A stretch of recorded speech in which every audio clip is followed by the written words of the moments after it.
పరిస్థితులకు తలవంచి ఒంటరైన అనాథ మతిహీనురాలు, మతిస్థిమితం లేని ఇటువంటి యువతులు రోడ్లపై తిరగడం మంచిదేనా?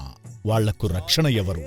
కోయలగూడెంలోని స్థానికుల సమాచారంతో అమ్మానాన్న అనాథ ఆశ్రమానికి తీసుకొచ్చిన చౌటుప్పల్ పోలీసులు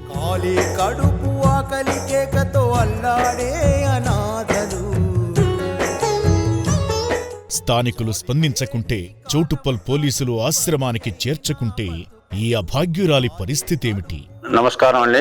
నా పేరు ఏ సైదయ్య. చౌటుప్పల్ పోలీస్ స్టేషన్ లో హెడ్ కానిస్టేబుల్ గా పనిచేస్తున్నాను. మా రోజువారీ విధి నిర్వహణలో భాగంగా ఈ రోజు చౌటుప్పల్ నుంచి తూప్రాన్పేట వరకు పెట్రోలింగ్ డ్యూటీ మాది. పెట్రోలింగ్ డ్యూటీ చేస్తుండగా సాయంత్రం 5:30 సమయంలో మాకు ఒక 100 కాల్ వచ్చింది. దాని వివరాలు ఏమిటంటే, కొయ్యలగూడెంలో ఒక సస్పీషియస్ మహిళ, తన యొక్క వివరాలు పూర్తిగా చెప్పలేని స్థితిలో ఉన్నటువంటి మహిళ ఒక సంచరిస్తున్నదని, ఆమెకి ఏదైనా ప్రమాదం పొంచి ఉంటుందన్న ఉద్దేశంతో పరిసర షాపుల వాళ్ళు, పరిసర హోటల్ వాళ్ళు మాకు ఫోన్ చేసి తెలియపరచగా మేము వెంటనే అక్కడికి వెళ్లి ఆమె యొక్క వివరాలు తెలుసుకోగా, ఆమె పేరు విజయలక్ష్మి అని చెప్పింది. ఆమె దుబ్బాక దగ్గర చెప్పాల విలేజ్, మెదక్ డిస్టిక్ అని చెప్తుంది. వాళ్ళ ఇంటికి ఫోన్ చేస్తే ఆమె ఎక్కడ పోయిందో ఏమో సార్ అనే వివరాలు చెప్పలేకపోతున్నారు వాళ్ళు. తదుపరి ఆమె వాళ్ళ కుటుంబ సభ్యుల్ని పిలిపించి వాళ్ళకు అప్పగించేంత వరకు, మహిళ కాబట్టి రాత్రిపూట రోడ్డు మీద ఉంటే ఏదైనా ప్రమాదం పొంచి ఉంటుందన్న ఉద్దేశంతో ఆమెకు తగిన వసతి కోసం, తగిన రక్షణ కోసం మేము అమ్మా నాన్న ఆశ్రమంలో చేర్పించడం జరిగింది. ఆశ్రమానికి వచ్చిన వెంటనే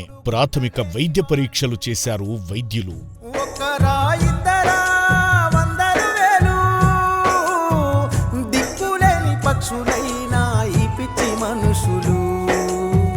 పునర్జన్మలో భాగంగా అట్టలు కట్టిన జుట్టును కత్తిరించి దాతలు సమర్పించిన బట్టలు ధరింపజేయగా మామూలు మనిషిగా మారింది.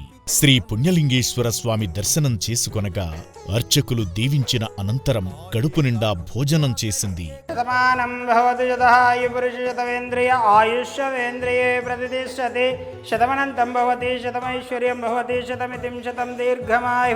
శ్రీ పుణ్యలింగేశ్వర స్వామి దివ్య అనుకూల్యత ఫలసిద్ధిరస్తు. తథాస్తు తథాస్తు.